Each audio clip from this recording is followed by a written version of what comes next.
desde o início da faculdade, fiz exposições, me juntei com outras pessoas também, outros artistas que também estavam no curso de design, e a gente juntos tentava se juntar, né, ver os trabalhos uns dos outros e participar de exposições, ou produzir. Também aconteceu muito e acontece muito. Eu tenho um trabalho experimental, eu gosto muito de materiais, e eu tento articular isso com as coisas que mais viram. A geometria da natureza, matemática, biologia, cores, né, tudo isso faz parte do meu campo de investigação como artista, geometria. E desde maio do ano passado eu estou participando da Goma, e o que vocês quiserem, assim, ao longo da nossa fala, fazer perguntas, né, a gente está aberto, a gente quer muito saber de vocês também. Eles gostariam de saber dessa nossa caminhada. Vou passar a palavra à Priscila. Olá, boa noite, tudo bem? Eu sou Priscila Leonel, sou artista visual, ceramista, basicamente, dentre outras coisas, mas meu foco é na cerâmica, e eu sou formada em artes visuais na Unesp, em São Paulo, Universidade Estadual Paulista, onde eu fiz mestrado e doutorado também em artes visuais dentro da linha de cerâmica, processos e procedimentos artísticos, e com foco em cerâmica negra, né, a ancestralidade negra na cerâmica contemporânea. Então eu trabalhei a minha produção no doutorado, mas dialogando com outros artistas, buscando um pouco dessas raízes.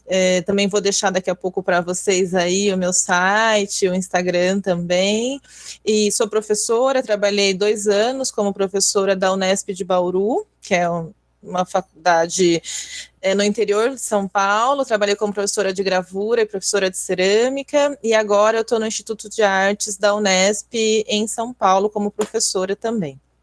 Tá bom? Então acho que é isso um pouquinho aí do histórico, depois a gente vai conversando mais, tá bom? Muito prazer. Boa noite a todas e todos. Muito feliz de estar aqui compartilhando com vocês esse espaço, muito feliz mesmo. Sou mineira, de Belo Horizonte, mas cigana. Já morei no Rio Grande do Sul, na Amazônia, falo de Campinas, e o meu futuro breve será Pernambuco, Paudalho, mais especificamente. Já estou chegando aí. Se Deus quiser, o ano que vem, quem sabe. Sou atriz de formação pelo Teatro Universitário da UFMG, mas também fiz o meu bacharelado em letras em São Bernardo do Campo. Atualmente, mestranda em divulgação científica e cultural pela Unicamp. Então, também depois eu vou compartilhar com vocês uma revista que a gente tem no grupo de pesquisa, que chama-se Climacom, aonde dá para vocês encaminharem trabalhos artísticos na seção de Laboratório Ateliê, uma revista bem interessante. A minha pesquisa atualmente dentro das artes visuais é na performance, e o meu interesse enfim, acho que desde muito tempo, talvez desde ter infância, é a linha. As linhas me acompanham há muitos anos da minha vida, venho de família de bordadeira, costureira, e a ideia no mestrado é pensar sobre as linhas selvagens. Então, pensar esse campo ampliado da linha, não só dentro das artes têxteis, não só dentro da linha como desenho, mas pensar a linha como força. É isso, um pouquinho aí de mim. Muito feliz mesmo de estar aqui. Então, vou apresentar a história do grupo. Um grupo de quase 2 anos, vou fazer 2 anos em março do ano que vem. A Goma surgiu não como Goma, eu vou falar como grupo primeiro, porque Goma eu considero que foi criada a partir das artistas integrantes e é criada ainda. Né? Ela ainda está em processo de transformação, de criação, entra e sai artista. Então essa é a Goma. Bom, o grupo surgiu em março, aliás, na semana que começou a pandemia, tivemos o primeiro encontro sendo presencial e depois virou remoto. Eu comentei antes com a Flora que eu estou numa fase meio caótica. Então, eu espero que minha fala consiga ser bem organizada e ordenada. A minha ideia da fala é contar um pouco como que surgiu o grupo, da onde veio esse desejo de criação do grupo, né? Desejo, necessidade de criação do grupo. E aí, para isso, eu vou ter que falar efetivamente sobre experiência de vida, né? Então, a minha base da minha fala é seguindo um pouco, não sei se vocês conhecem um historiador inglês, chama E.P. Thompson, que é muito legal, se vocês não conhecerem, vale a pena pesquisar. Esse historiador inglês, ele é de 1930, 40, 50, 60, nessa época. Ele é pós-marxista, e uma das bases dele, que ele vai questionar Marx, é que Marx ele acreditava que simplesmente o fato de existir a desigualdade faria com que as pessoas tomassem consciência, né, dessa desigualdade e lutariam pelos seus direitos. Então, os proletariados, o fato de tomar consciência que existe essa diferença, eles iriam fazer a luta, né, a revolução socialista e etc. E a gente sabe que não é exatamente isso, né? Existe a desigualdade, só que essa consciência ela não brota assim, né? Só simplesmente o fato de saber que existe essa desigualdade. E aí o Thompson ele vai para uma história cultural, ele começa a desenvolver a questão de estudar a história a partir da história cultural, né? Ele chama, né? De uma história baseada efetivamente nas relações culturais, nas experiências de vidas entre as pessoas. E aí ele propõe que para as pessoas tomarem essa consciência, para elas efetivamente começarem a querer lutar por alguma coisa, né, buscarem a revolução, uma revolta, seja o que for, elas precisam passar por uma experiência de vida, uma experiência cultural, uma experiência social, mas que seja impactante na vida. Ele acredita que essas experiências de vida são efetivamente as experiências que são transformadoras. Então ele tem essa proposta. E aí, exatamente, vai partir daí a minha fala. Bom, quem sou eu, né, sou eu, como a minha formação, para, de repente, em algum momento da minha vida, chegar e falar, não, vou fazer um grupo de artistas, porque alguma coisa está acontecendo que não está dando certo. Eu nasci em São Paulo, mas eu não sou de uma família paulistana. A minha mãe é carioca, meu pai é gaúcho, a parte da minha mãe, minha avó é mineira, meu avô é do Rio Grande do Norte, é de Marcelino Vieira. A parte do meu pai são todos do Rio Grande do Sul, mas a minha avó é filha de charrua com negros, o meu avô é filho de português com espanhol. E aí eu sou a primeira geração de São Paulo. Nossa, essa fala vai ser longa porque eu estou indo até meus avós. Não, a grande questão disso, assim, é uma família que não é uma família que de classe social alta, mas é uma família, sempre foi uma família intelectual, muito intelectual. E aí, qual que é a grande questão disso, de eu surgir numa família, né, crescer numa família intelectual? Que o machismo sempre foi muito velado, porque numa família intelectual não poderia existir machismo, né? Porque se existe uma consciência contra o machismo. Então as mulheres, principalmente minha mãe sabia que existe o machismo, e ela sim, era aquilo, efetivamente lutava contra o machismo, afinal minha mãe é historiadora e ela jamais poderia aceitar o machismo. Mas a parte masculina da família, apesar de serem super intelectuais, meu avô ser um super intelectual, meu pai ser intelectual, ainda assim, não sei, vocês não nasceram na década de 80, mas para quem nasceu na década de 80, o mundo era muito machista e hoje melhorou muito, muito. Então eu nasci nessa família, que é uma família intelectual, eu estudei em escolas intelectuais de São Paulo, que não poderiam ser machistas, mas eram machistas, mas tudo muito omitido, muito assim, com uma dificuldade muito grande de você efetivamente reconhecer o machismo, né? Você está tão infiltrado ali naquelas situações que por mais que eu, adolescente, ou criança, muitas vezes criança, questionar situações, você sabia, tá, isso é machismo, isso... Você não tinha eu particularmente não tinha uma consciência tão plena do machismo que era tão imbuído, né, em todas as nossas relações e situações. Então, eu estudei uma família intelectual, onde esse machismo era velado, estudei em escolas intelectuais, onde esse machismo era velado. Eu morei num bairro que hoje é o bairro mais de elite de São Paulo, na época não era, mas querendo ou não, era um bairro de artistas, artesãos, e que virou um bairro de intelectuais, que é a Vila Madalena. Eu nasci nesse bairro. Então, eu estava meio que fechada em um mundo onde parecia que o machismo não era tão presente assim. E aí, quando eu fui estudar, fui fazer artes na Universidade de São Paulo, que teoricamente também não poderia ser machista, não poderia ter situações machistas.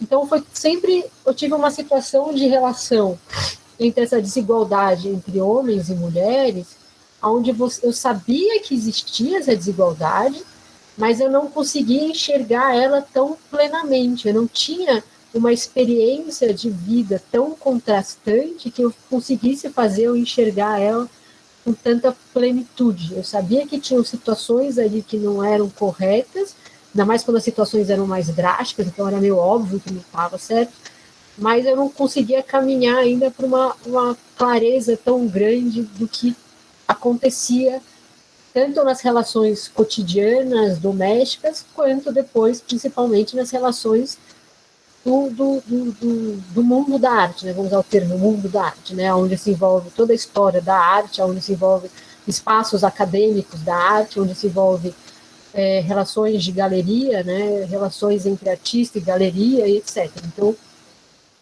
eu não tinha essa consciência tão grande assim, ainda mais por ser muito nova. Tudo era muito, mesmo dividindo, e aí quando eu ia dividir os ateliês, lógico, estou dividindo ateliês com outros artistas também formados na mesma universidade, então ficava tudo meio obscuro o que estava acontecendo. Assim. Eu, particularmente, não tinha uma clareza tão grande do que efetivamente estava acontecendo. O que aconteceu? Como eu disse, né, em 2012 eu resolvi sair de São Paulo e morar em Ubatuba, né, com essa ideia de construir a casa e me dedicar plenamente à minha produção artística, porque eu sentia que em São Paulo eu não conseguia me dedicar plenamente. E aí eu saí desse ambiente, né, ambiente de amigos da universidade, ambiente do bairro de Pinheiros, o ambiente intelectual paulistano.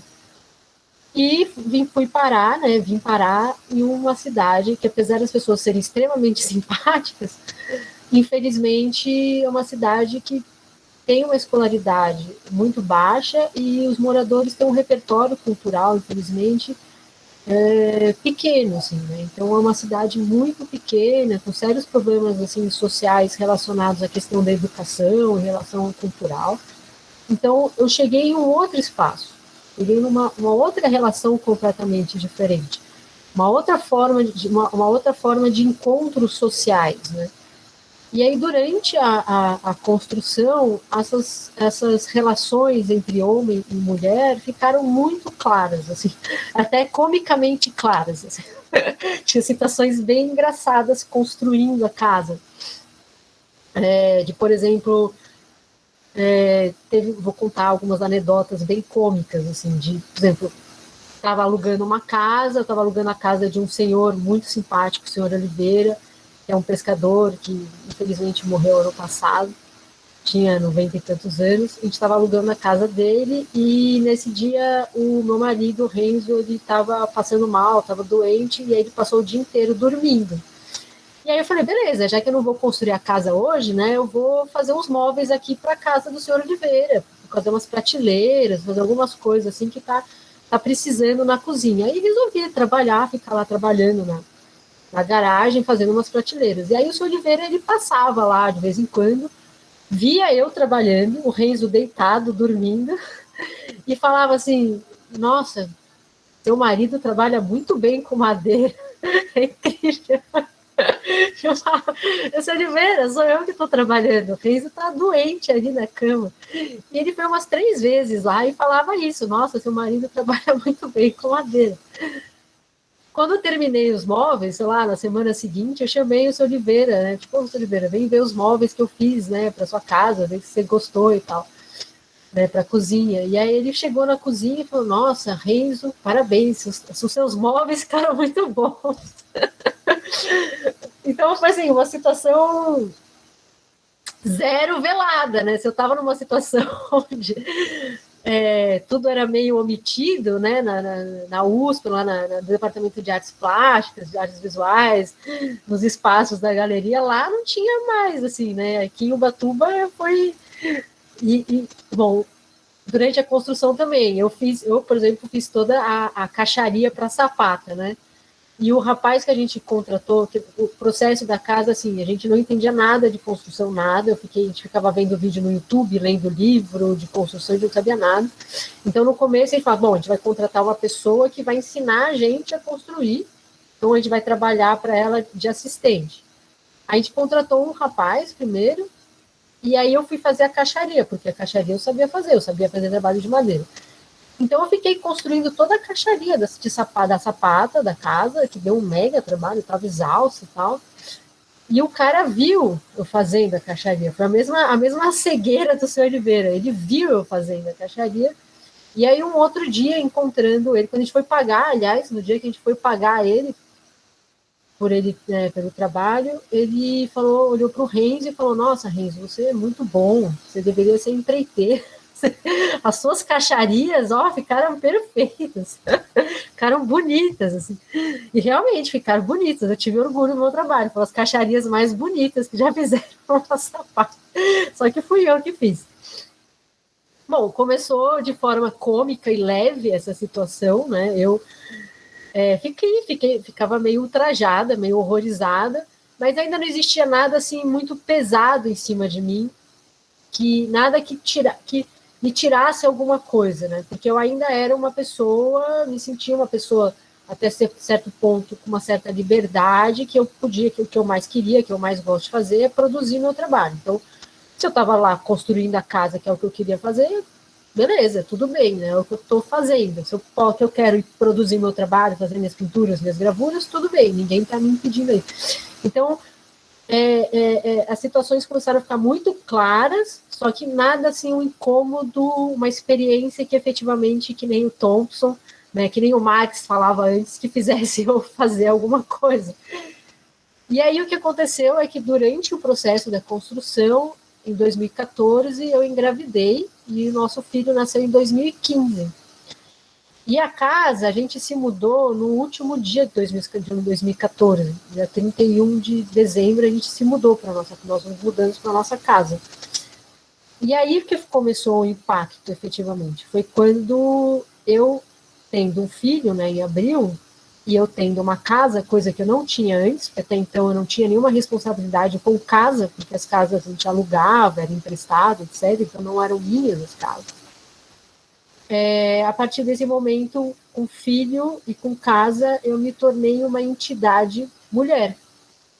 Né, essa ideia de entidade mulher, quer dizer, eu me tornei a mãe, que é o que a mulher deve ser, e me tornei a dona de uma casa, que é o que a mulher deve ser segundo a sociedade. E aí foi que começou efetivamente um impacto muito intenso na minha vida, onde aquela liberdade, aqueles incômodos não tiravam a minha liberdade, como eu disse, eu produzia, eu era representada por galeria, né, eu tinha uma galeria que me representava no Rio de Janeiro, eu era artista, então tudo bem.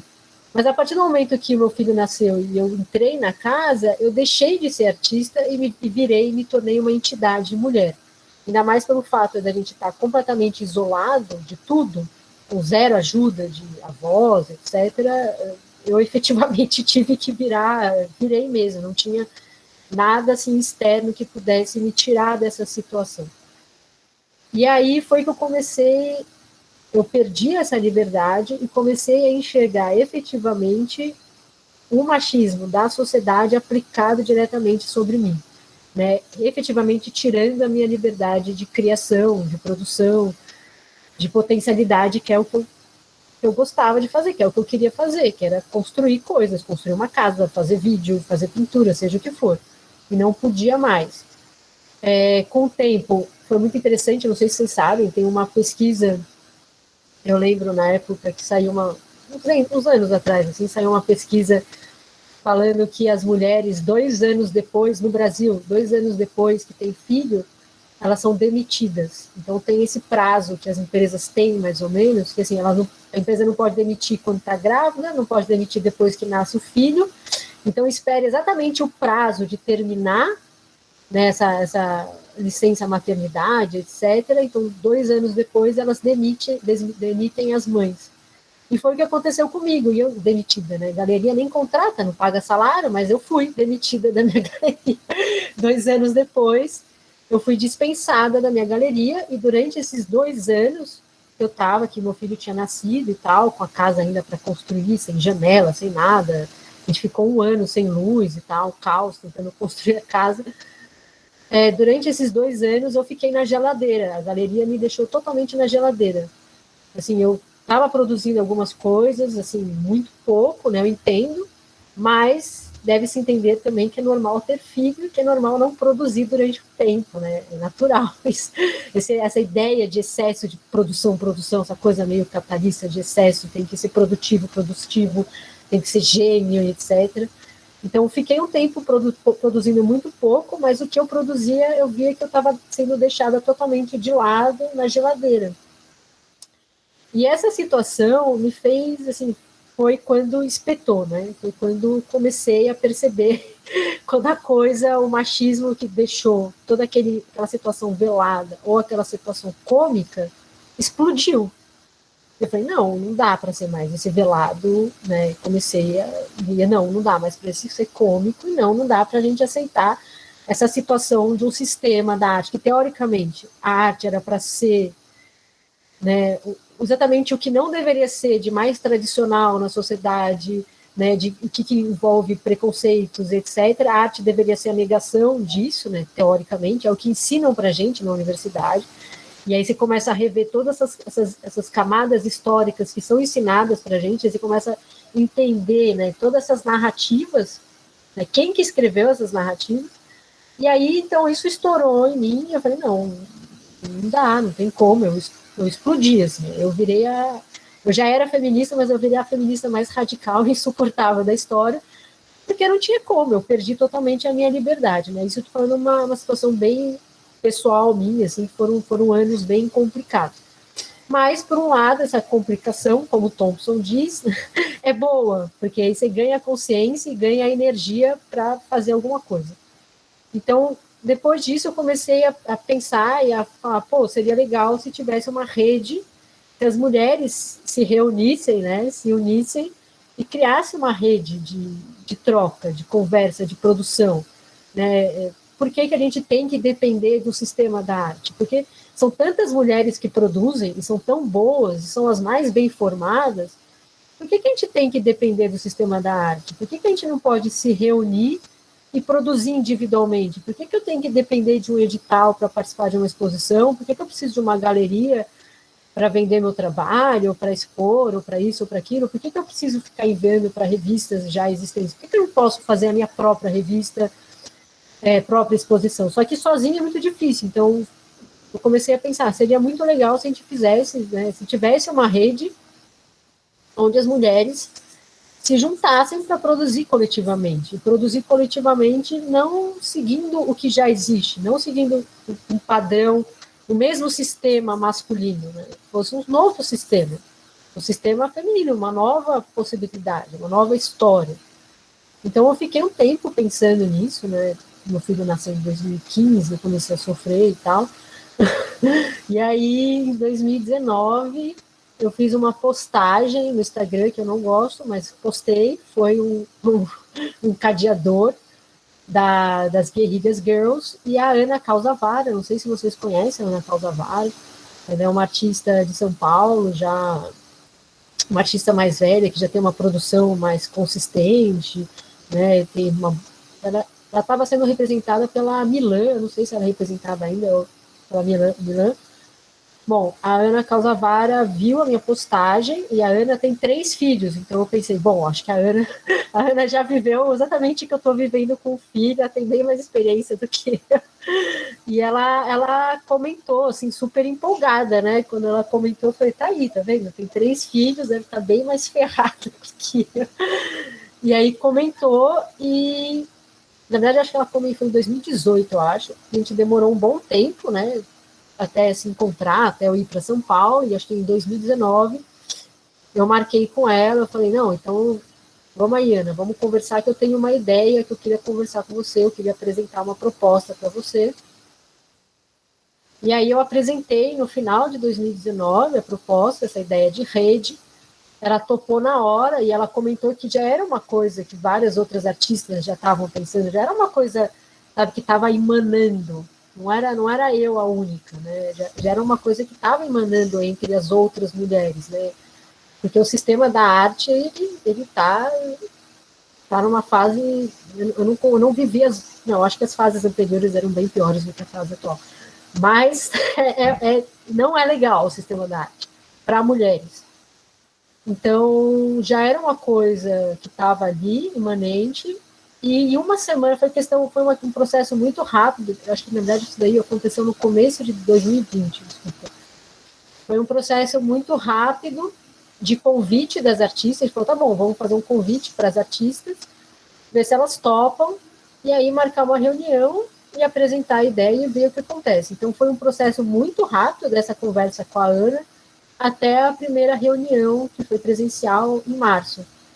E aí tivemos essa reunião, tinha um total de 20 artistas, mais ou menos, e todas relatando situações muito semelhantes a mim. Tinham desde artistas mais jovens, né, um pouco mais novas, tipo a Elisa veio conversar com vocês, né, que ela é um pouco mais nova, até artistas mais velhas, por exemplo, a Peri, que vai vir conversar com vocês, ou então a Renata Pedrosa, a Ana, mas todas com a Gisela Mota, todas com relatos muito semelhantes, né, dessa experiência da onde o sistema da arte te coloca por você ser mulher, ou se você fala que se você é mãe, né, o sistema da arte ele já te nega, assim. Tiveram relatos assim muito piores do que o meu relato foi bem suave, até comparado com os relatos da Ana, da Renata Igreja, assim, a Renata fez um relato terrível da galerista, era uma galerista do Rio de Janeiro, eu não lembro quem era a galerista, de ver, ela estava grávida, acho que não tinha nascido a filha dela, estava grávida, e a galerista falou, você está grávida, você vai ter uma filha, um filho?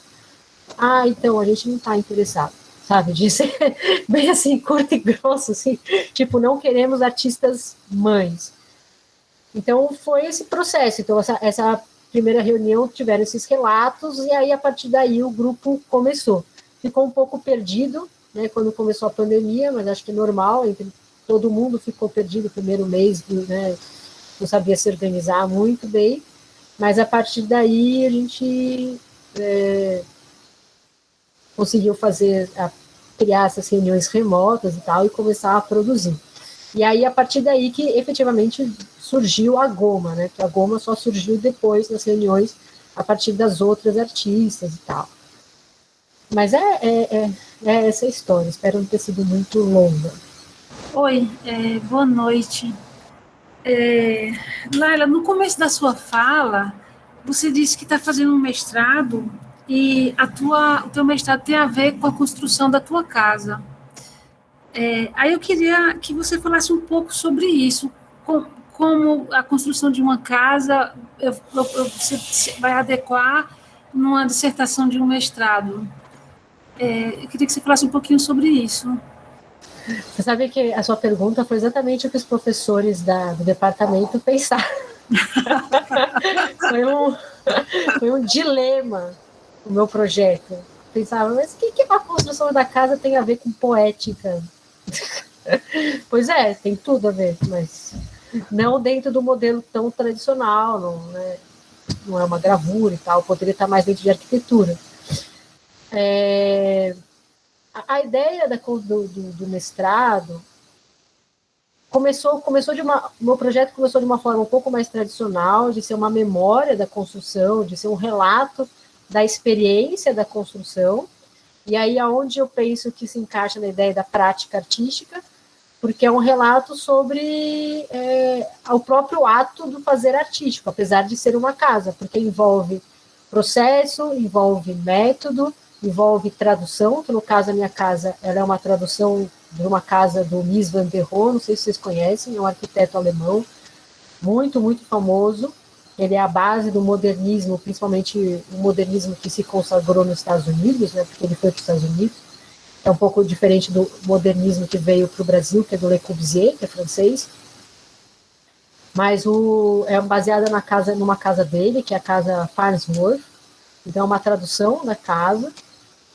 Então, ela envolve isso, né? A construção da casa envolve tudo isso. Envolve uma produção, um pensamento poético, um pensamento teórico de estudo sobre a casa de Van der Rohe, né? A questão da tradução da casa de Van der Rohe, uma casa dos Estados Unidos, feita por um alemão, e aqui, no caso, construída pela gente, feita pela gente no meio da Mata Atlântica, né? Então, uma tradução de como que a gente pensaria essa transferência arquitetônica de um espaço para outro, e modelos construtivos e épocas diferentes.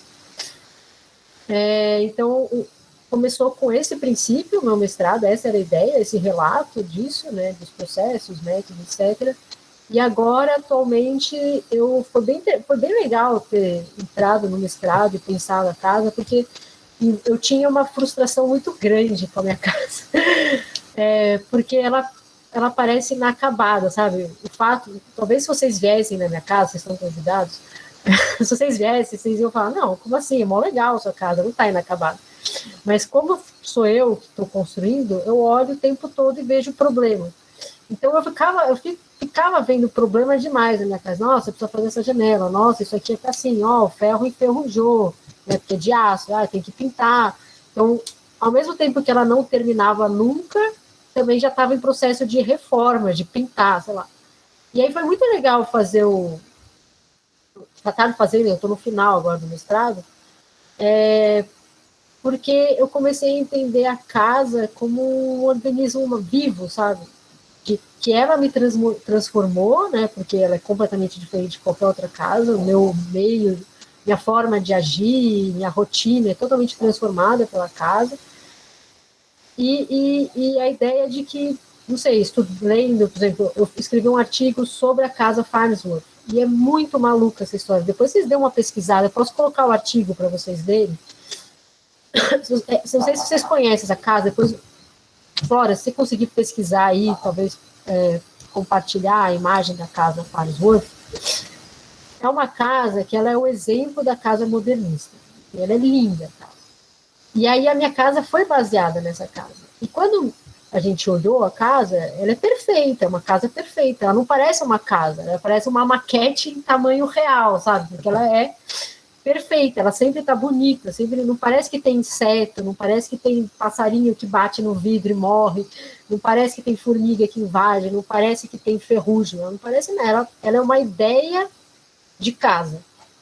E a forma que eles apresentam até hoje é essa ideia, é uma ideia de casa.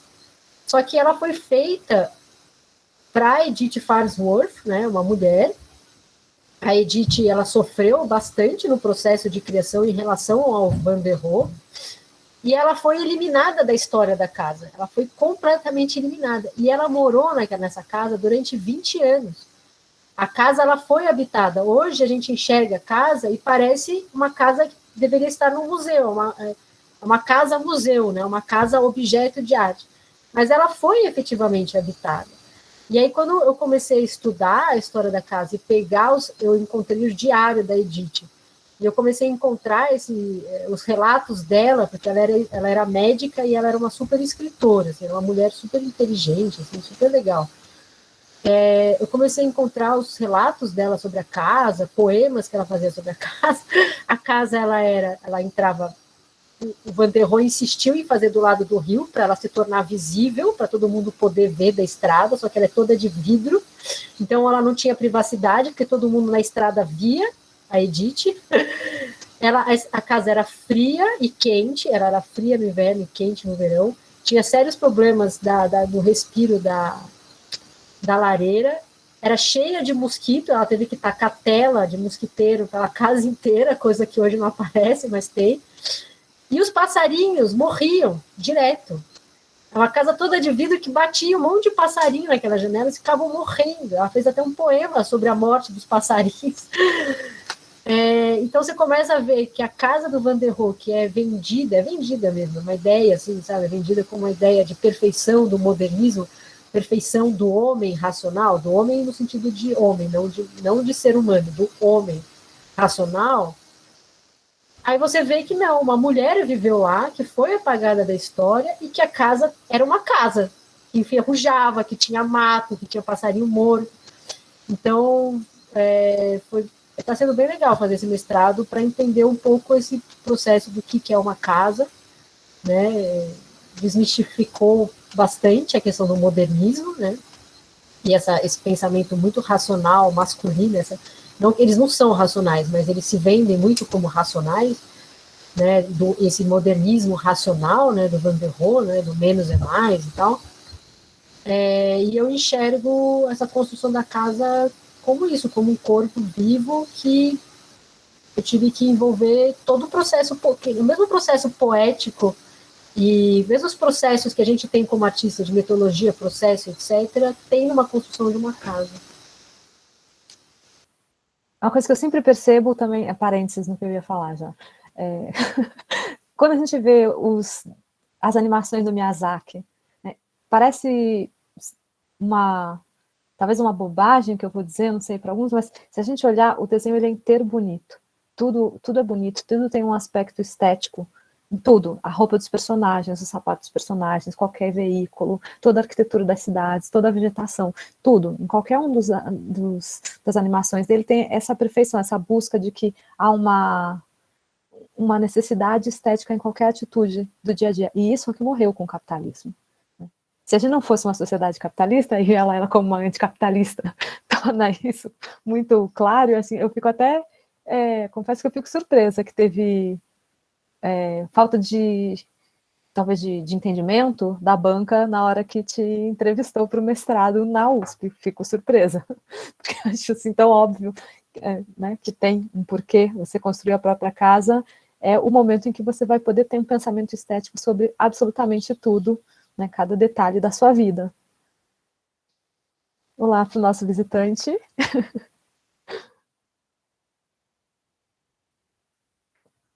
Enfim, é isso, é um projeto que eu gosto muito, né, queria conseguir ter tido essa ideia e me empenhar numa coisa como essa para a minha vida, mas é daquelas coisas que para a minha vida vai ficar só como um desejo. Enfim, alguém mais quer comentar alguma coisa a partir da fala da Laila? Tinha combinado, acho que Diana falar um pouquinho, né? Ok. Boa noite a todos. Eu vou falar de 2 projetos que a gente fez na Goma. Se vocês tiverem perguntas, dúvidas durante as falas, queria que vocês ficassem totalmente à vontade para me perguntar durante a fala também. Não precisa esperar terminar para perguntar, não. Porque às vezes, né, tô no calor da conversa, é uma coisa que tem a ver com alguma coisa que eu acabei de falar, né? Então fiquem super à vontade. Eu queria dar boa noite realmente para cada um. Assim, a gente está dessa forma distante, né? Então eu queria dar boa noite a Elie, Alexandre, Alisson, Amanda, Ana Beatriz, Ana Luísa, Ana Vitória, Beatriz, Bianca, Breno, Brício, Bruno e Bruno, Clarice, Diego, Ediana, Emily, Flávia, Juliene, Jussara, Larissa, Letícia, Luíse, Lucas, Luciene, Mariana, Nívia, Peterson, Ricardo, Cid, Vitória. Como eu falei para vocês, eu sou Ana Freitas, eu estou na Goma desde maio do ano passado, E eu participei de alguns projetos da Goma e quando eu entrei já estavam acontecendo, né, ou já tinha acontecido alguma parte. Então, assim, a gente tem sido um fluxo, assim, né, de pessoas que entram e saem da Goma. A gente ainda está também se entendendo como grupo, que a gente...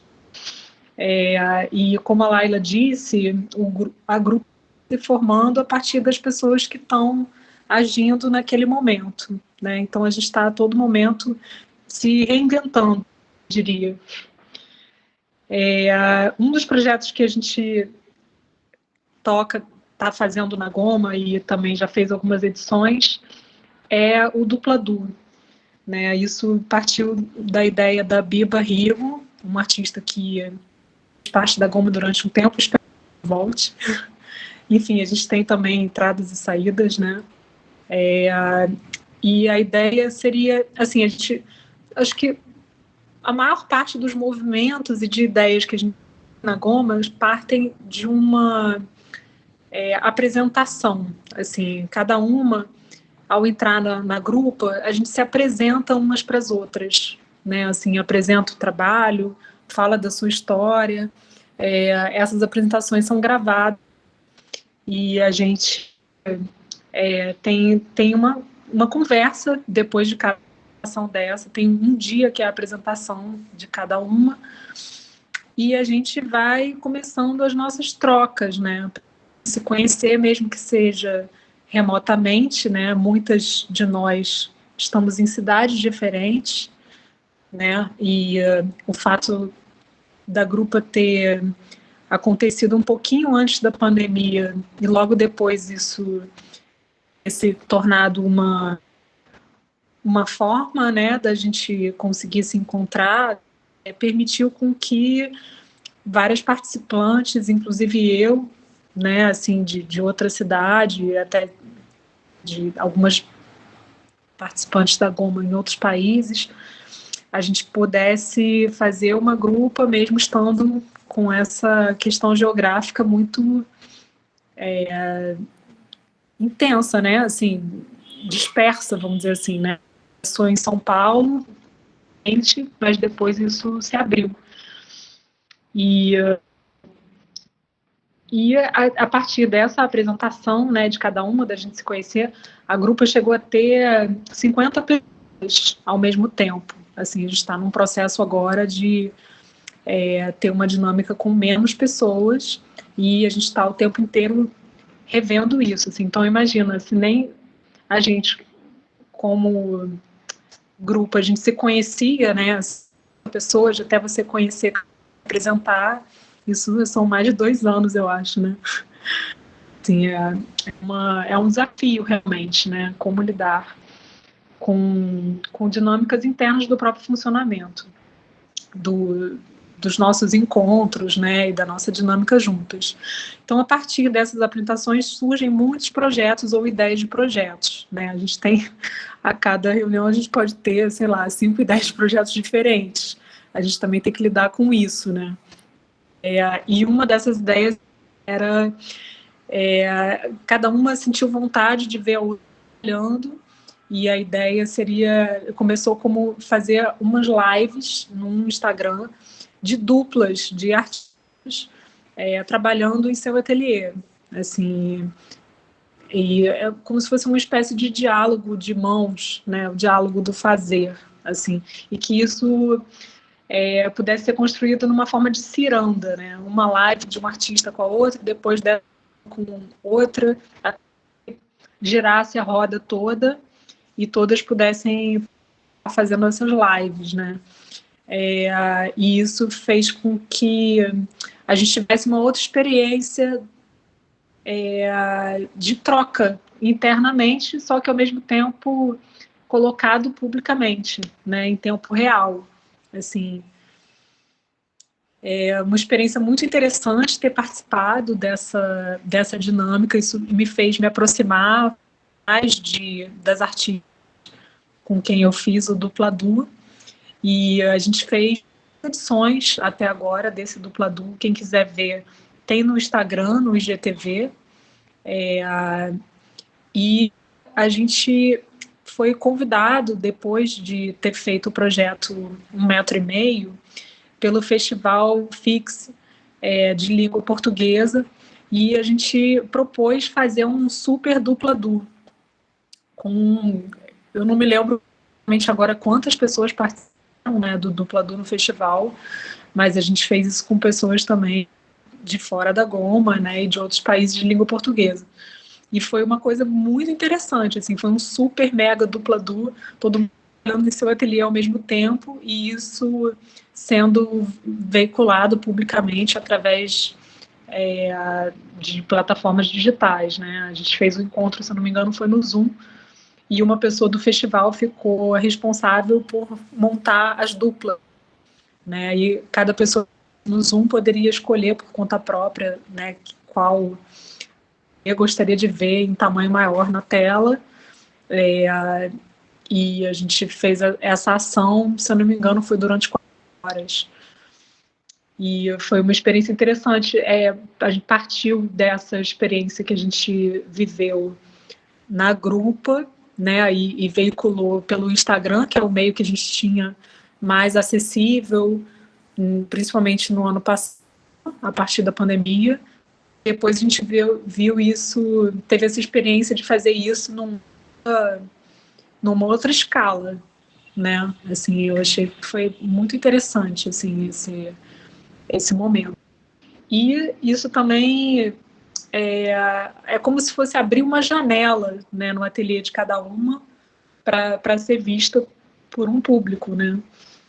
Então, acho que as nossas ações tanto têm um movimento que vai para dentro, tem uma dinâmica interna do grupo, que a gente se conhece, que a gente cresce, a gente experiencia coisas diferentes juntas, né? E a gente vai se construindo a partir dessa ação, ou dessas ações, ou desses projetos, e tem um movimento externo de abrir uma janela para um público, né? Então, eu acho que todos os nossos projetos têm uma dinâmica interna, uma ação que tem uma consequência interna na grupa, e tem uma que tem uma consequência externa, de publicação mesmo, ou de exposição dos nossos trabalhos. Se alguém tiver alguma pergunta em relação às questões que eu acabei de falar, eu logo depois vou falar do projeto 1,5 metro. Alisson, diga. Olá, boa noite. Boa noite. Comentar que eu já acompanho a Grupa pelo Instagram, é incrível o projeto. Conheci o trabalho de alguns artistas que eu adoro muito por lá. E mais para comentar um pouco como faz para as meninas participarem, mandar trabalho, como é que funciona. Porque aí, enfim, já amplia. Você diz participar da Grupa ou participar de algum projeto da Goma? Um pouco dos dois. A Grupa, nesse momento, a gente está num momento interno, assim, a gente está fechado em relação à participação de mais pessoas, porque a gente está tentando se entender. Assim, a Priscila vai falar um pouco mais disso. E a gente ainda está trabalhando essa questão, né, em relação à abertura, em relação a quantas pessoas a gente consegue fazer uma gestão, né, uma autogestão e processo, assim. Teve um momento que a gente teve 50 pessoas, acho que mais do que isso até, e a gente está agora, acho que em 20 ou 30. A gente está em processo ainda também. Então, assim, essa pergunta eu não sei responder ainda, a gente está decidindo internamente. E em relação aos projetos, a gente tem projetos que são abertos, como foi o edital do 1,5 metro, e a gente tem projetos que são feitos internamente e a gente põe para público, né? Assim, os nossos próximos projetos, a gente não sabe quais serão, né? A gente tem algumas sementes acontecendo e a gente está sempre aberta, né, para proposições também, para perguntas. mas nesse momento o que a gente está vivendo a gente está nesse momento agora, né? Então, eu não sei se eu consegui responder totalmente a sua pergunta, mas a gente está... Ana, Diga. eu ia comentar que a Goma, ela já teve uma fase, até pouco tempo atrás, que era totalmente aberta. Quem pedisse, qualquer mulher artista que pedisse para fazer parte, entrava. E agora a gente está numa fase, na verdade, assim, a cada mês muda completamente o grupo. Muda as ideias, muda tudo. Então, a gente está nessa fase agora que a gente está tentando se entender, se estruturar e tal. Então, a gente achou melhor não entrar mais ninguém novo, né? Ninguém nova, uma artista nova, para a gente poder se ajeitar, né? Sim. Elizabeth levantou a mão. Mas vocês têm os projetos que vocês abrem, né? Edital, como 1,5 metro, né? Eu acho que isso também estava na pergunta do Alisson, se tinha como participar de projeto, né? Então, sim. Vocês abram algum outro edital, ou segunda edição de um que já teve, não sei, né?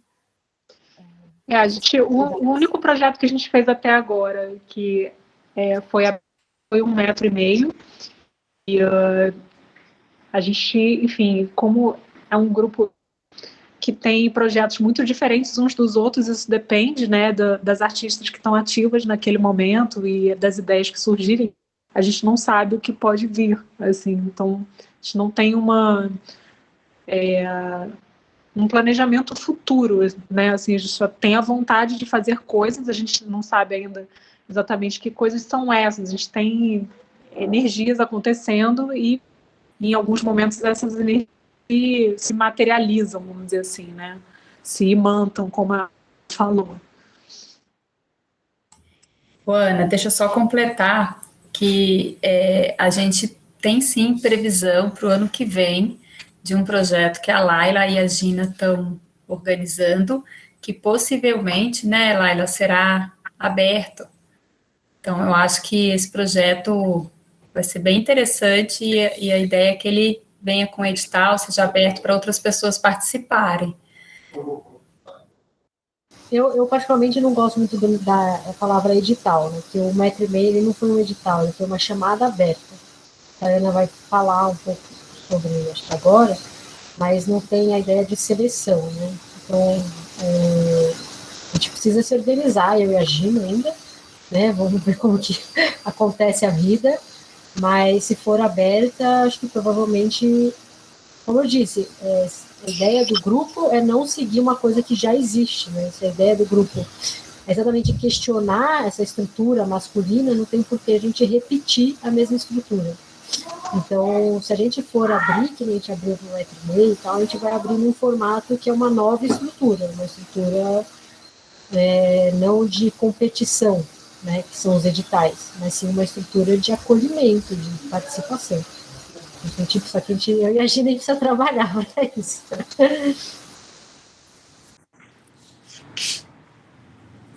Acho que a Elizabeth tem uma questão. Pode falar antes de passar para a próxima? É isso? Oi. Na verdade, é só um comentário que eu achei muito legal no Instagram de vocês, que lá no projeto do Dupla Du, vocês têm uma playlist no Spotify com uma série de músicas, né? E eu achei muito massa, porque quando eu fui ver, tinha umas bandas que eu gosto bastante, tipo, tem Arcade Fire, tem o Inexus, tem o LCD Sound System, no Volkswagen, que são bandas que eu tenho escutado bastante nas últimas semanas. Eu achei muito bacana isso. Ai, que legal. Aí eu queria saber, assim, como é que foi que vocês fizeram essa playlist, assim, cada uma só opinou e foi jogando lá, ou teve alguma... Como é que foi essa... Eu achei muito bacana isso. Vou escutar toda... São 108 músicas, né? Vou tentar ouvir, acho que eu não conheço. Então, do que eu me lembro, isso foi quando a gente estava fazendo Dupla Du, se perguntou uma outra, né? Vocês trabalham ouvindo música? Eu também e tal. Eu não, prefiro trabalhar em silêncio. E aí a gente foi, vamos fazer uma playlist das músicas que a gente gosta de ouvir no ateliê. E aí a gente foi botando, assim, cada uma botou, sei lá, 3, 10 músicas, várias músicas que queriam, que ouvem, que a gente ouve sem parar, assim, trabalhando. E aí a gente rapidamente formou uma super playlist. E aí houve essa ideia de, nossa, vamos compartilhar isso, né? Assim, e eu achei muito interessante também ouvir as músicas de cada uma, né? O que cada uma gosta de ouvir. Eu acho que acabou fazendo um certo sentido, assim, porque tem, não sei, eu acho que para cada um, né, tem músicas que você realmente gosta de ouvir aquela música trabalhando especificamente, né? Então, eu acho que aquilo forma um volume, uma expressão da Goma também.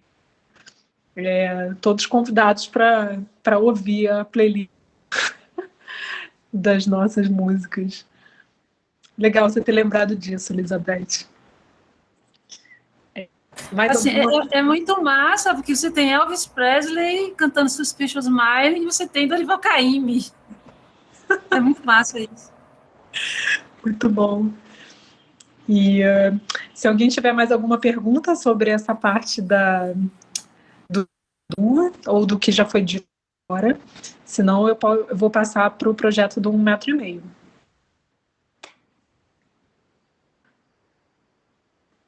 Pode ser? Então, esse projeto do 1,5 metro, a gente chamou ele, como a Laila disse, né, não é um edital, foi uma chamada aberta para artistas mulheres do mundo que se sentissem chamadas a participar. E a ideia principal dessa proposição foi fazer um trabalho com essa ideia de 1,5 metro de distância, né? A partir da pandemia, a gente começou a lidar com essa distância entre as pessoas, né? De 1,5 metro, mais ou menos. E a gente pensou nisso como um círculo, né? Essa distância sendo um raio e um círculo de 3 metros. Então, a proposição se baseou nessa experiência de vida, né, que todos tivemos a partir de março do ano passado, e a gente ficou curiosa de saber o que poderia sair daí, né?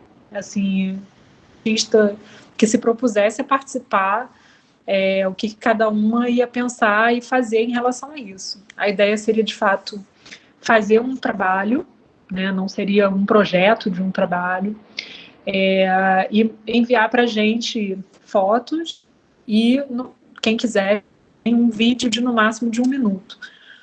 A gente pensou num formato que a gente pudesse montar uma exposição no Instagram, né? Como a gente se viu numa situação mais restrita, né, em relação à pandemia, a gente pensou essa maneira de realizar uma exposição virtualmente num meio que as pessoas pudessem acessar e comentar e isso pudesse ser de alguma maneira, né? Então, isso foi gestado internamente dentro da Goma, né? Assim, todas as questões relacionadas a isso, né? Tipo, como é que a gente pode fazer nada aberto, mas aberto para todo mundo? Quantas pessoas será que vão se inscrever? Né? Como é que a gente vai organizar isso internamente? Foi uma avalanche de trabalho, né? Assim, no sentido de trabalho interno mesmo, né? De receber cada trabalho por e-mail, né? Abrir cada trabalho, ter um conjunto de gomas que iriam olhar para todos esses trabalhos e ver se eles se encaixavam na ideia da seleção, no que foi pedido, né, como chamada aberta, e de forma ampla incluir esses trabalhos no conjunto de trabalhos não terminados, mas assim que encaixassem na proposta, né, assim, que pudessem o maior número de trabalhos possível dentro dessa chamada de 1,5 metro, e que não seria uma estrutura de edital, onde teria uma seleção, né? A gente assim, um dos critérios fundamentais era se os trabalhos estavam de acordo com o que foi proposto na chamada. E a gente recebeu muitos trabalhos de brasileiros, né, de pessoas também fora do Brasil. O processo de montar isso, né, como uma tipografia mesmo no Instagram também foi super. A gente se subdividiu em pequenos grupos dentro da Goma para poder dar conta desse volume mesmo de trabalho. E isso foi colocado, a gente fez um planejamento, né, de postagem, cada um postou uma parte dos trabalhos, a gente fez uma ciranda interna para poder pôr trabalhos no Instagram, e uma parte da grupa, né, das Gomas, fizeram a programação visual e essa programação expográfica no Instagram, mesclando os vídeos com as imagens, né, de cada trabalho. E os textos também, né, que cada artista escreveu. E isso foi, assim, muito potente, assim, né? Como a Laila disse no início, a gente se colocar numa posição de não aceitar simplesmente ser refém de um sistema que já está aí, né? Então, assim, a gente propôs uma situação e a gente realizou isso, né? Então, assim, pelo menos para mim, dá uma sensação assim de liberdade em relação ao que está aí, e é uma postura política também, né? Assim, a gente não concorda com o que está aí, a gente propõe coisas, né? E assim, o fato da gente estar em grupo e conseguir fazer isso em grupo permite com que isso exista, né? Eu imagino cada uma de nós individualmente em seu ateliê, isso seria, acho que, praticamente impossível de fazer, né? Um volume de trabalho desse feito de maneira independente, né? Assim, nenhuma de nós, a gente está numa proposição assim, uma doa o seu tempo de trabalho para a Goma existir e para os projetos existirem, né? Então, assim, isso realmente só teria como ser feito em conjunto, né? Assim, então, isso, ao mesmo tempo que dá muito trabalho, dá a sensação também de uma espécie de liberdade, né? De poder fazer coisas desse tipo, assim. Quando terminou, eu acho que a gente não poderia acreditar, né? Que seria capaz de fazer desse num tempo que a gente fez e num volume de coisas que o projeto envolveu, né? Assim, a quantidade de pessoas e a potência do resultado desse conjunto de trabalhos juntos dentro de uma aberta. Então, assim, quem ainda não teve a oportunidade de e puder acessar o Instagram, acho que colocaram aqui no chat, né, o Instagram do 1,5 metro, e quem tiver alguma pergunta também sobre isso, fiquem totalmente à vontade. Oi, né? Só para avisar, a gente vai lançar um catálogo logo mais. A Gina termina então a gente está fazendo o catálogo. Sim. A gente está finalizando o catálogo e em breve vocês poderão acessar e baixar o catálogo pelo site.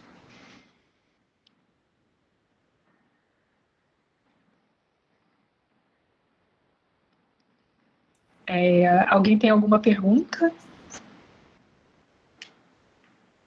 Acho que a gente pode ir passando para as outras gomas, até porque já está avançando o horário para 9h30, e aí eles perguntam para o final, se tiver uma questão, até porque ainda não se manifestaram também.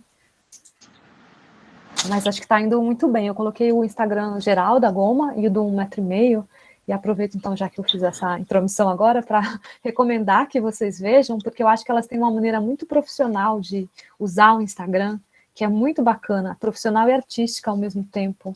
E acho muito interessante que vocês deem uma olhada com esse olhar atento para o design que elas fazem ali, como separam cada artista, cada projeto, como integra uma coisa com a outra, né? E como usa uma ferramenta que tem um modelo lá delimitado do Instagram, né? De condições de como fazer, né? Mas como vocês tiram um partido muito bacana disso artisticamente. Eu acho super recomendável que vocês deem uma olhada. Só isso, podem continuar o roteiro. Oi, gente, tudo bem? Eu vou tentar fazer uma fala um pouco mais rápida, até porque acho que bastantes coisas que estava na minha fala já foi falada aqui ao longo do processo, né? Que é tentar a ideia de participar vocês um pouco sobre o que é esse coletivo, né? O que é um coletivo de mulheres artistas. E, bom, eu vou falar um pouquinho, né, da minha participação na Goma. Eu estou na Goma, acho que praticamente desde o primeiro mês, que foi março de 2020, mas eu não estava na primeira reunião presencial. Eu fui convidada logo após essa reunião pela artista chamada Kátia Fieira, que nós trabalhávamos juntas na Unesp na época. E aí ela me convidou, eu também, acho que a gente só tinha se visto pessoalmente uma vez, a gente também não se conhecia tanto, mas na Goma a gente acabou se conhecendo mais, então ela me convidou porque conhecia o meu trabalho e também é legal da gente conversar isso com vocês, né? Então, no começo acontecia muito isso. As pessoas eram convidadas, por exemplo, cada artista convidava uma outra artista e meio que se responsabilizava por essa artista, né? Explicava como é que funcionava a Goma, dava meio as instruções de como ia funcionar as reuniões, então rolava essa madrinha, digamos assim, né? Mais ou menos, mas sempre rolava isso, e depois também a gente deixou, como a Laila comentou, a gente foi deixando aberto para quem pedisse pelo Instagram, por exemplo, para entrar, a gente deixava isso sempre muito aberto, as pessoas iam chegando, sentiu vontade, iam chegando, né? Então, por isso que a Goma foi crescendo, crescendo, crescendo, e a gente foi percebendo isso. No começo a gente conhecia todo mundo nas reuniões, as carinhas, e aí chegou um momento que a gente não conhecia mais, né? A gente não conseguia, não dava conta de ver o trabalho de todo mundo, porque leva tempo, então em cada reunião a pessoa apresenta o seu trabalho, a gente discute o trabalho artístico da pessoa, então chegou um momento em que não dava tempo de todas as gomas apresentarem o seu trabalho para a gente conhecer, discutir, e isso foi... enfim, foi um tema que se levantou, né, dentro do grupo. Como é que funciona esse grupo que a gente não está conseguindo conhecer todo mundo, nem conhecer o trabalho de todo mundo, né? E outra questão que eu acho legal de falar para vocês, existe um comprometimento, né? Estar num coletivo, existe um compromisso, mesmo que ninguém obrigue, por exemplo, na aula, né, os alunos têm que ter presença, é meio obrigatório, no coletivo não existe esse obrigatório, mas existe um compromisso, e a gente tem reuniões todas as semanas, são semanais, a gente não deixa uma semana sem ter reunião, né, e essas reuniões não são curtas, elas são longas, né, são reuniões que durante muito tempo elas iam das 10 da manhã a 1 da tarde. Então, é compromisso, né? Eu lembro que uma amiga me pediu uma vez para entrar na Goma, e quando eu expliquei para ela que era assim, ela falou, para mim não dá. Eu não tenho essa disposição, nem esse tempo, né? Então, a gente saber que, inclusive, para conhecer pessoas, a gente precisa conversar, debater, tá junto. Senão, não acontece, né? Mandar um recadinho lá no grupo. A gente tem um WhatsApp, que também se tornou motivo, assim, de loucura, porque tinha muita gente naquele WhatsApp e muita gente falando o que queria, né, e aí chegava a determinado momento que gerava briga, né, como todo lugar onde existem mais de 2 pessoas, gerava briga, né, opiniões diferentes, opiniões políticas, enfim, a gente se mantém como um grupo de mulheres críticas, né? E a gente deseja isso, mas essa criticidade, ela vai para lugares muito diversos. Então, chegou um momento que as brigas rolavam no WhatsApp e que no dia da reunião, as brigas aumentavam, né? Então, isso foi bastante interessante, né? Para a gente entender como é que funciona um grupo. A gente queria falar de arte, a gente queria discutir arte, mas a gente tinha projetos e a gente precisava pensar em produção, né? E fazer produção de uma revista, como a Ana falou, não é fácil. Fazer produção de uma exposição online não é fácil, né? Então, exige um monte de demandas, além das brigas que aconteciam ainda, né? Então, as reuniões de 3 horas, elas têm tudo isso, né? Tem o falar de arte, tem o falar de produção e tem as brigas, né, das pessoas. É muito interessante isso, mas eu queria muito a gente, né, quando a gente discutiu o que a gente ia contar para vocês, a gente queria falar disso também, porque às vezes nasce uma vontade louca, né, aqui no grupo, nossa, vamos fazer um coletivo também, né, mas um coletivo se sustentar durante 2 anos, como a gente tem feito, não é fácil, né?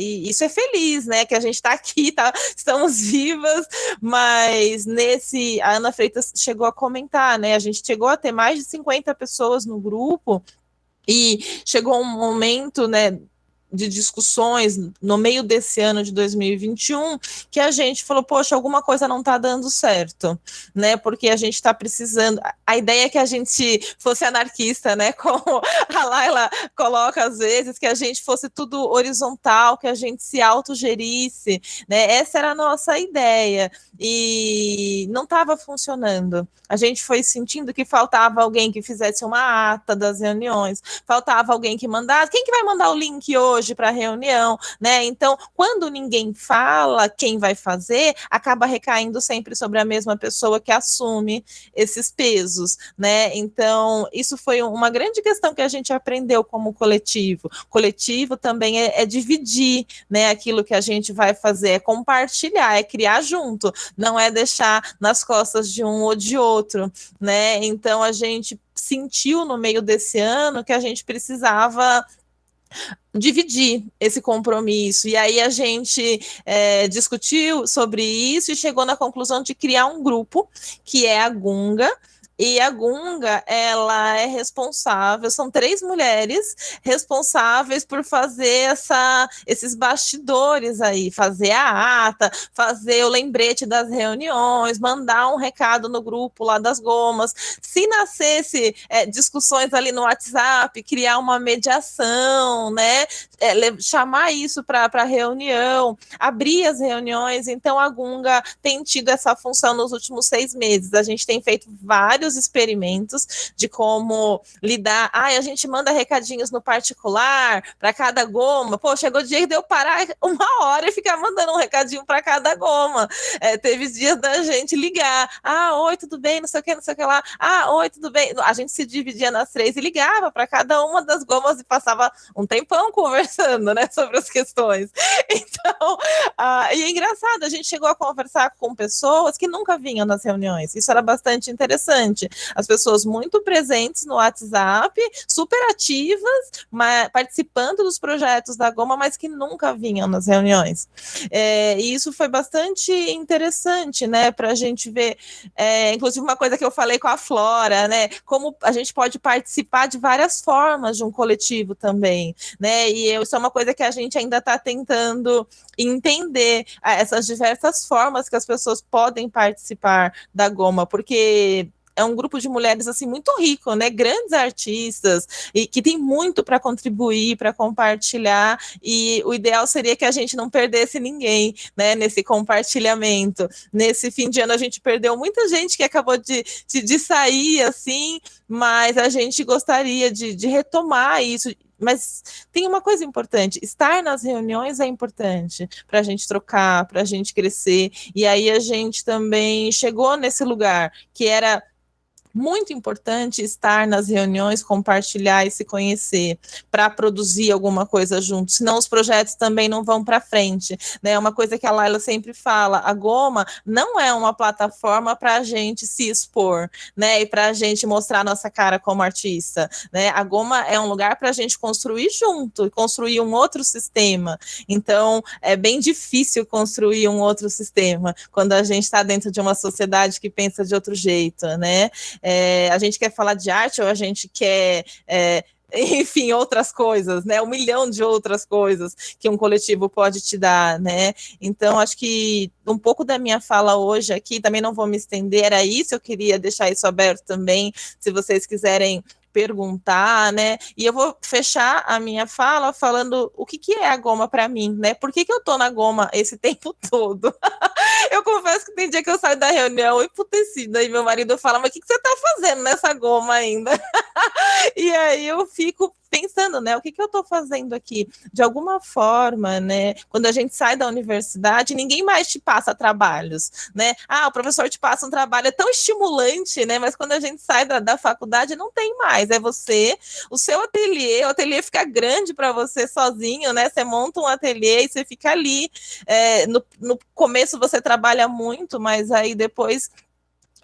ficam faltando esses estímulos, essas trocas, né? Eu sentia isso bastante. Então, a goma, para mim, ela também é esse lugar de alimento, sabe? Da gente continuar falando de arte, da gente inventar coisas e propor coisas que depois eu vou para o ateliê construir, sabe? Então, estar na goma, para mim, tem sido isso, esse lugar de estímulo, de motivação, da gente continuar ali pensando coisas artísticas, né, com vontade de produzir.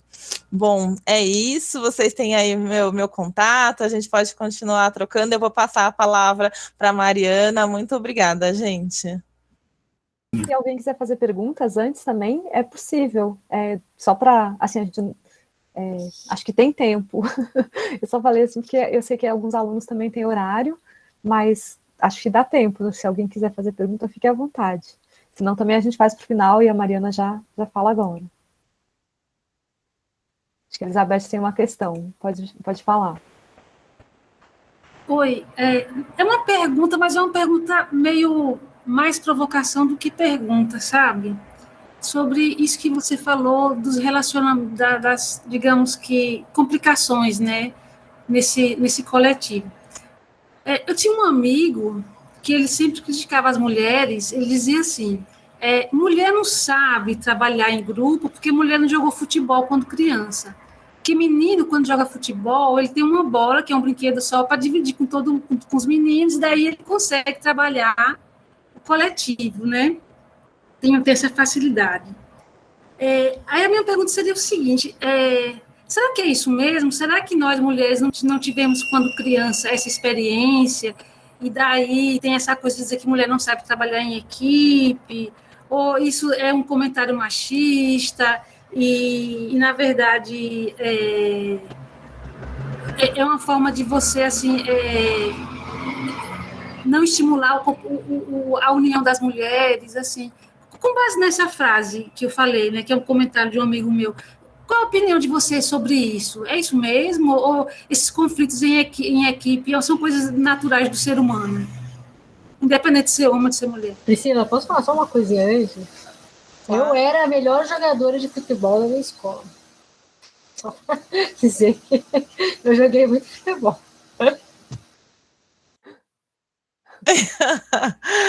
Eu vou dizer da minha parte, acho que se as outras gomas também quiserem falar, acho bem machista, acho um comentário bem machista, né? A nossa sociedade, na verdade, ela é bem machista, ela vai se construindo com essas ideias numa tentativa, né, de menosprezar esse outro. A gente teve, durante muito tempo, muitos líderes de nação que eram homens, né, e aí eles vão criando coisas para oprimir as mulheres, né, a tal do sexo frágil, né, segundo eles. Então, acho que a ideia da goma justamente é ir contra esse lugar, né? Eu acho que se a gente for parar e olhar um pouco para a nossa sociedade, esse mundo machista não criou coisas muito boas, acho que eles não são muito bons nisso, se é que a gente pode falar, né? Então, eu acho que essa questão não é a questão, por exemplo, né, se a gente for pensar em reuniões, é uma coisa que eu tenho ficado de olho cada vez mais, né, como alguns homens, eles acham que eles sempre têm a palavra, né, e aí eles acham acho que podem cortar uma outra mulher e falar sempre, né? Falar sobre a fala da mulher também, ou explicar a fala da mulher. Então, eu acho que a gente tem que tomar muito cuidado com isso. O que eu vejo reuniões de coletivos, reunião de pessoas na família, né? No trabalho, em qualquer lugar que a gente estiver, sempre dá conflito. E acho que isso é normal do ser humano, né? E aí a gente vai aprendendo. Acho que uma coisa que a gente tem tentado é construir de outra forma, sem impor, né? Uma coisa que a gente não queria é hierarquias dentro da Goma, então a gente está indo contra essas ideias, né? De colocar um sobre o outro, ou quem manda, e isso é difícil, até porque a gente não está acostumado a lidar com a horizontalidade. Então, a vez de quem vai falar, dar a vez para o outro, né? Dar o tempo da fala do outro, isso é difícil, a gente não está acostumado, né? A gente está acostumado com muita briga, né? Muita violência no falar também. Então, a gente tem aprendido na Goma, ou pelo menos tentado, construir de outro jeito, mas eu acho que não é fácil por conta de uma questão cultural, e não da mulher, né? É uma questão cultural do mundo que a gente está. Um breve comentário, que nem agora essa última frase da Priscila. Bom, primeiro que a Priscila falou que é o caos, né, nossas reuniões. Parece que é tipo caos. Não, gente, os conflitos, ninguém se machucou nos conflitos, ninguém se xingou nos conflitos. Foram bem... mas quando houveram conflitos, foram 2, 3, houveram, na verdade foram exatamente essas reproduções exatamente desse sistema masculino. Então, essa reprodução do desejo da Goma ser uma plataforma para se lançar como artista, por exemplo. Então, quando existe a não participação, o não trabalho ou um conflito, é exatamente esse reflexo dessa sociedade masculina no qual a gente está embrenhado. E aí é muito difícil sair desse embrenhado e, por exemplo, estar dentro de um grupo que tem se propõe a ter uma outra relação, uma outra estrutura, ser uma outra coisa. Então, os conflitos foram exatamente, né, nessa cultura. Eu queria falar uma coisa, um breve à parte, que tem muito a ver com isso que o Peterson acabou de colocar aí no chat. Acho que é um pouco isso, assim.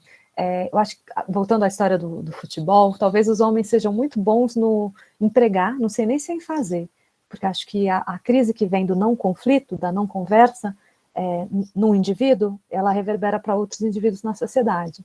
Mas acho que o homem é muito bom em passar por cima das coisas, engole o choro e vai, pregar que o mundo tem que ser assim, né? Se você perdeu, engole o choro e vai, né? E as mulheres têm talvez uma disposição maior para essa conversa que a gente chama de conflito, e que muitas vezes é mal vista e pejorativamente dita como uma coisa das mulheres, né? Mas a gente também tem que lembrar, acho que como artista, que tem uma relação muito boa aí conceitual e de formação da palavra em crise, critério e criatividade, né? Essas 3 palavrinhas aí, elas estão intrinsecamente ligadas e interligadas, e elas são tudo, né, para nossa atuação como artista, ser artista, estar artista, permanecer artista, sempre no mundo em criatividade, né? Então, acho que a gente é um grupo da sociedade assim, que tem que se libertar dessa ideia de que conflito é problema, né? Conflito é solução, é para a gente chegar na solução e para a gente crescer junto, e o nosso trabalho também. E achei excelente a fala da Priscila de trazer isso para os alunos, porque acho que é uma experiência fundamental, assim, de eles terem essa referência de que isso acontece, porque acho que todo mundo uma hora pensou em uma dupla, um trio, um coletivo de artistas e tentou, e às vezes morreu na praia, né, ou durou um tempo e não deu certo, e aí ficou frustrado. Essa busca coletiva ela é muito difícil mesmo, né? Mas ela é extremamente necessária se a gente quer questionar essa sociedade que está aí, do jeito que está, com todos esses problemas que já falamos aqui e que já sabemos também de outras experiências nossas, né? Enfim, é isso, não vou mais tomar muito tempo, podem ir seguindo o roteiro, fiquem à vontade. E Flora, o que você falou de morrer na praia, né? Eu moro aqui perto da praia, assim, a gente não morre na praia, não. A gente segue fazendo e ajusta o que for preciso e refaz, e se refaz e se faz de novo, né? Eu acho que é uma questão de falar assim, cara, isso é importante para mim, tá na Goma é importante para mim, e a gente vai construir isso junto, né? Assim, então a gente passou por vários momentos caos, super intensos, e a gente vai seguir, né?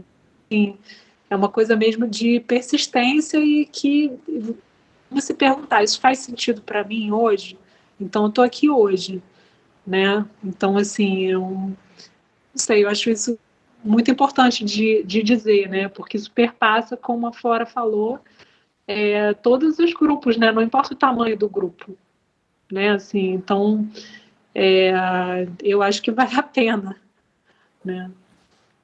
Sim, e ainda sobre a expressão que eu usei, acho que o que eu quis dizer é que no coletivo, né, não tem muito essa coisa de a gente achar, se o coletivo acabou, o grupo que se reuniu ou se reconfigurou, mudou de outra, né, do que era a proposta inicial e virou outra coisa, tudo isso é sucesso, é vitória também, né, não é o quase lá, que é o que significa, né, a expressão que eu usei. Eu quis dizer isso, a gente entender que essa disposição de conseguir pensar o conflito, lidar com o conflito, estabelecer esses critérios é que vão nos dar as respostas que são os resultados que a gente busca, que são a criatividade, né, a criação. Enfim, foi nesse sentido que eu quis falar. Sim, eu fiz só uma piada, eu achei engraçado. Fiz isso como um gancho, né, para pegar o assunto. E concordo, Flora.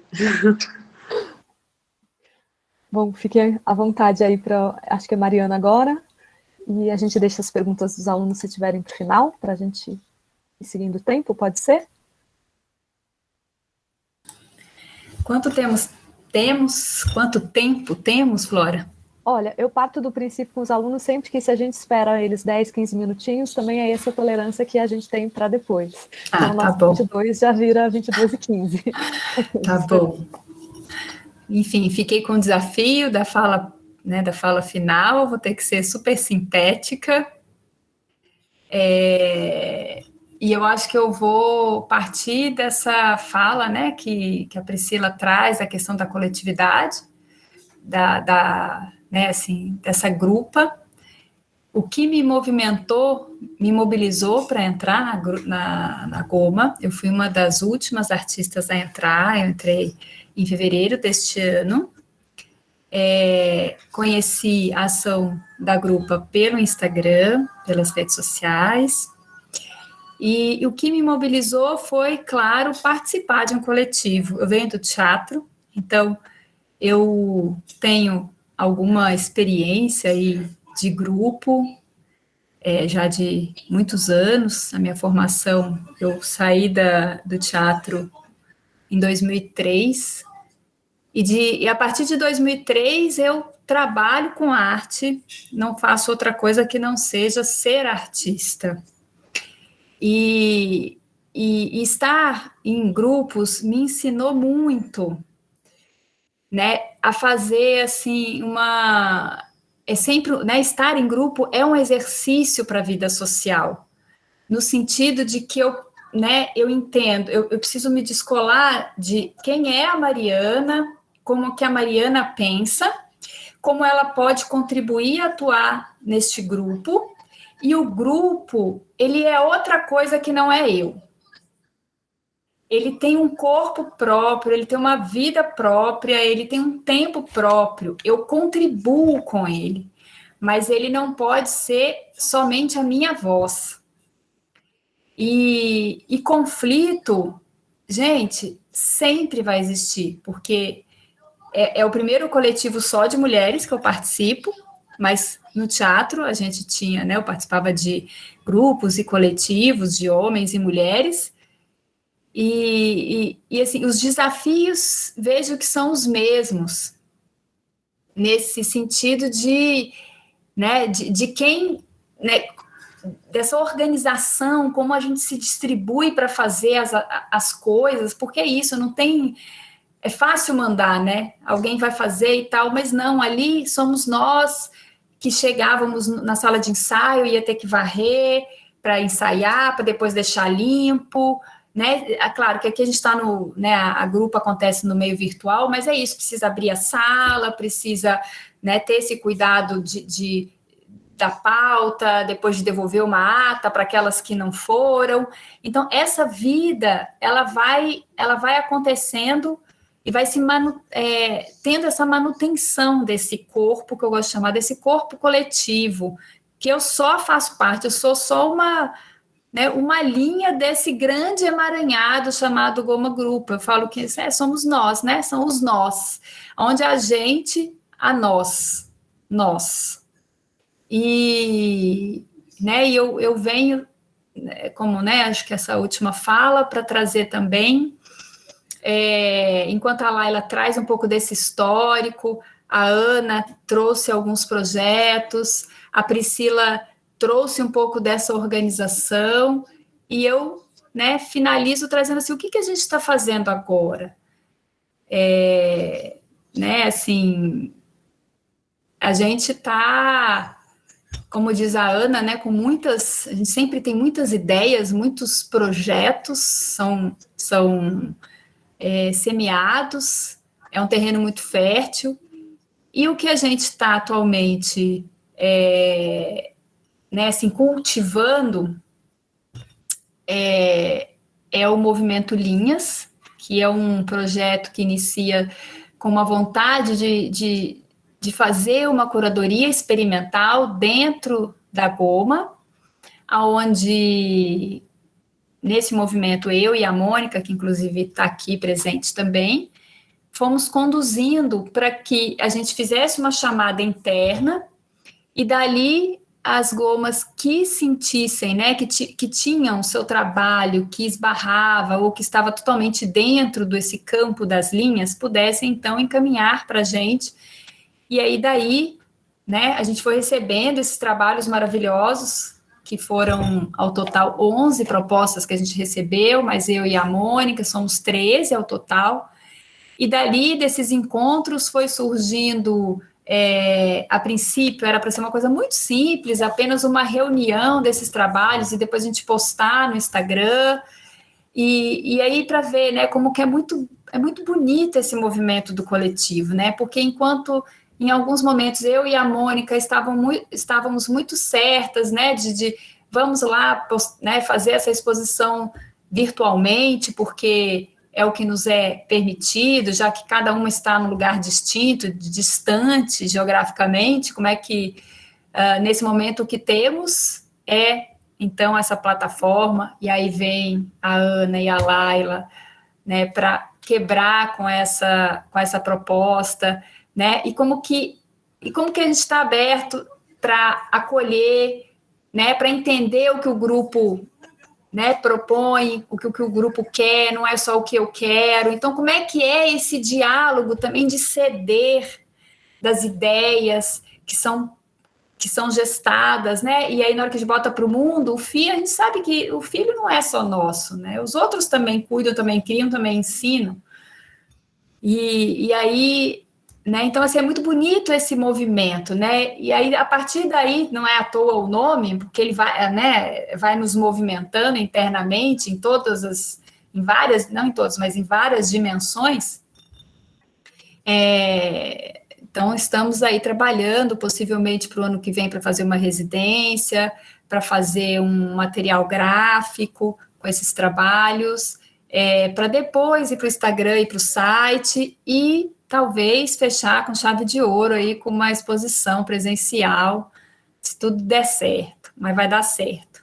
E aí entra essa ideia, né? Acho que a Priscila trouxe, assim, a palavra comprometimento, e eu reforço aqui essa questão do comprometimento. Eu falo que ideias a gente tem aos montes, a gente, né, joga ao vento várias ideias. Nossa, a criatividade, a imaginação é uma coisa absurda, né? Quando ela está desenvolvida, assim, esse músculo da imaginação, porque algumas pessoas não tem tanta, assim, mas eu acho que nós que somos artistas, né, tem assim, uma profusão, né? Eu lembro de uma fala da Ariane Muschini, que era diretora do Teatro de Soleil, e ela falava que a imaginação é um músculo. Quanto mais você exercita, mais você é imaginativo, criativo, assim, tá muito ligado. E aí, o quanto a gente vai jogando, né, essas ideias, mas o quanto eu dou conta de sustentar essas ideias. Né, o quanto eu tenho comprometimento para dar aporte e sustentação para essas ideias. Ok, tem algumas ideias que, talvez não precise da sustentação, elas são, né, a gente tem uma ideia, acho que é genial, no dia seguinte, nossa, por que eu pensei aquilo e tal. Mas, né, e aí tá no coletivo, como é que esse coletivo sustenta essas ideias? Para não deixar, não vou falar morrer na praia, né, Ana? Mas para não deixar morrer ali na terra, seca, sem nenhuma vegetação, sem nada. Como é que eu adubo essa terra? Como é que eu continuo dando esse alimento para essas ideias, né? E a última coisa que eu até esqueci, porque eu tenho uma questão que depois das 9 horas eu brinco que eu viro abóbora. Tem que falar do manifesto. E aí queria trazer também para vocês, assim, um pouquinho, acho que, né, do encontro de ontem, só para vocês também não ficarem com essa imagem que nossos encontros são caóticos, um monte de mulher brigando, isso não é nada disso, gente. Foram coisas muito pontuais que eu acho que a gente soube dar contorno, às vezes a gente perdeu a linha um pouquinho, mas a gente foi se realinhando, né? Hora desalinha, mas a gente realinha, enfim, nas entrelinhas a gente vai se entendendo também. Então, assim, para que vocês possam, né, acho que fechar o encontro de hoje com uma imagem dessa goma grupa, de que o encontro de ontem foi muito bonito, foi maravilhoso, foi o nosso último encontro, e a gente fez alguns exercícios. Primeiro a gente começou com o trabalho de corpo, que a Fabiola conduziu, depois a gente fez um trabalho com a Gina, de construção de umas máscaras muito loucas, foi demais.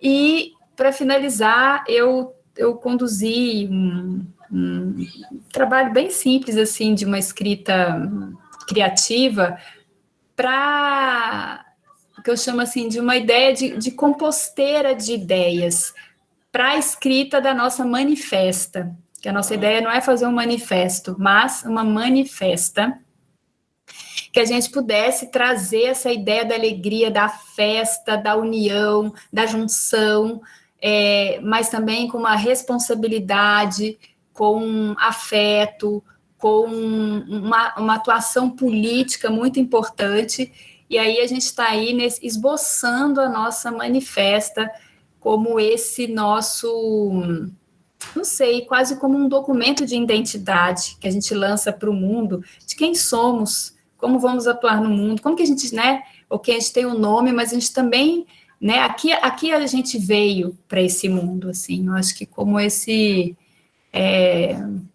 algo nesse sentido, assim, sabe? E foi bem bonito, assim, o encontro de ontem, para, né, nessa descoberta, né, como que cada uma vai trazendo, né, um recorte de palavras, vai fazendo movimentos que são distintos e diferentes, como que a gente acolhe o diferente, porque a gente fala isso da boca para fora, mas na hora que a gente se vê no conflito, e o conflito é trabalhar as coexistências, né, assim, como é que eu convivo com aquele que é diferente, é um super exercício, e é só estando num coletivo para poder exercitar isso. E uma sala de aula nada mais é do que esse grande exercício dessas coexistências de personalidades, de singularidades, de individualidades que se complementam, que se atritam, que, né, acho que a gente precisa ter em mente que tudo bem se eu não concordo com a Laila, tudo bem se eu não concordo com a Priscila, com a Ana, com a Mônica, tá tudo bem, gente. A gente pode pensar diferente. A questão é como criamos essa teia, essa trama com linhas distintas. E aí a gente foge de uma monocultura. Que aí, então eu fecho, né, trazendo um pouco da fala da Laila no início, assim, como é que eu né, vou contra esse sistema, de fato, na sua essência, porque sabemos sim que a gente vive numa sociedade machista, né, de um machismo estrutural, de um racismo estrutural, né, de uma série de coisas que a gente precisa, e tendo consciência, quanto mais eu tenho consciência, mais eu tenho a possibilidade de atuar e fazer diferente. E certamente a Goma é um grande aprendizado para isso. É isso. Obrigada. Agradeço imenso.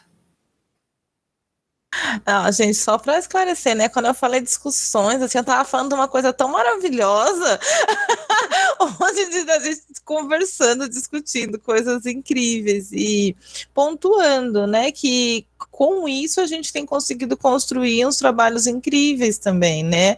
Então, isso que a Mariana falou, esse envolvimento, essa construção tem gerado frutos muito bacanas, né? Objetos artísticos, enfim, né? Propostas artísticas muito, muito interessantes, né? É isso, muito obrigada, gente.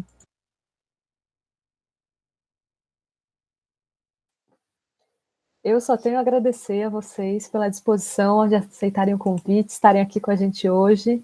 Essa apresentação foi ótima, acho que é muito importante todo esse conteúdo sobre a relação coletiva para eles. Gostei muito que vocês tenham trazido uma apresentação tão honesta sobre como essa organização toda acontece. Muito bom para a experiência deles. Espero que tenha sido proveitoso para todos. E quero deixar vocês à vontade para perguntar alguma coisa, se quiserem, né? A turma. Tem agradecimentos aqui no chat para vocês. A Alisson pode falar. Ai, desculpa, eu sou tagarela, gente, mas bora lá. Eu fiquei pensando como é que vocês articulam o processo curatorial dessas convocatórias. Se vocês pudessem falar mais um pouco sobre isso. Alisson, posso responder? Desculpa, comecei a responder. Pode? Ana, Priscila, Então, a gente fez uma convocatória, né? Foi um método. E a nossa ideia não era fazer juízo de valor, de qualidade, sabe? Dizer isso aqui eu acho bom, isso aqui eu acho ruim. Como eu disse, a ideia era fazer uma chamada mesmo, convidar. E no caso, um detalhe muito importante é que, assim, a questão da pandemia, a gente sabe que foi um problema muito grande para as mulheres, né? Foi muito intenso para as mulheres, exatamente por conta da que eu falei no começo, essa entidade mulher que é colocada, né? A mulher e a casa. Então, as mulheres ficaram muito sobrecarregadas. Então, a nossa proposta, efetivamente, era convidar as mulheres, né, dar esse espaço para as mulheres que estão trancadas dentro de casa, que estão sobrecarregadas com filho e questões domésticas, a terem um espaço para expor e mostrar como que está sendo essa relação desse 1,5 metro, dessa relação com a casa, de estar trancado dentro de casa. Então, a gente não tinha a gente não queria seguir o padrão que se tem hoje, né, de curadoria, né, de determinar o que é bom, o que é ruim, o que me agrada, o que não me agrada. Efetivamente era abrir um espaço para expor, para exposição para essas mulheres que estão nessa situação trancadas dentro de casa, sua maioria, poderem produzir. Então, quando a gente propôs, a gente colocou no edital, por cuidados nossos, a gente não sabia como que isso iria acontecer, a quantidade de trabalhos que ia chegar, a gente colocou no edital, né? Não é edital, na chamada aberta, mas que tem esse detalhezinho de edital que teria uma seleção. Mas o motivo da seleção era, caso viessem trabalhos que tivessem sérios problemas políticos, né, fossem trabalhos muito agressivos, violentos, né, tipo, se alguém mandasse, sei lá, uma suástica pra gente. Certas coisas que a gente não poderia, né, a gente não concorda e que a gente não poderia apresentar. Então, a gente fez uma breve seleção, a partir disso, desse ponto, e a seleção também relacionada se seguiram o formato que a gente pediu, né? O tamanho do vídeo, se eram os trabalhos, as fotos dos trabalhos e não projeto.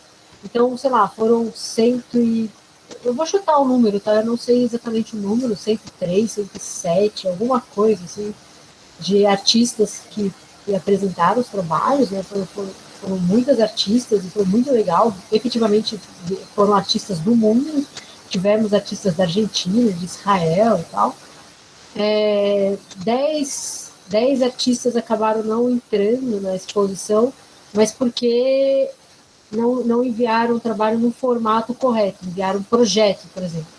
E, particularmente, fui eu que recebi os e-mails, eu que fiquei abrindo todos os e-mails, e eu tive a paciência de responder todos os e-mails que vinham com problema. Então, seu vídeo tem 10 minutos, você tem que mandar... Se você quiser que o vídeo tenha 10 minutos, você tem que mandar fragmentos, né, de 1 minuto.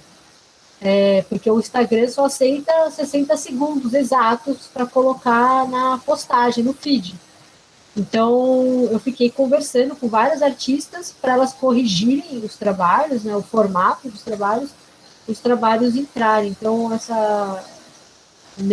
a nossa única experiência foi essa, e essa foi a nossa proposta, não ter uma seleção curatorial dentro desse formato, né, que a gente tem, mais padrão, né, de editais, etc., e sim no formato, nesse caso específico da temática 1,5 metro, mais um formato acolhedor, né?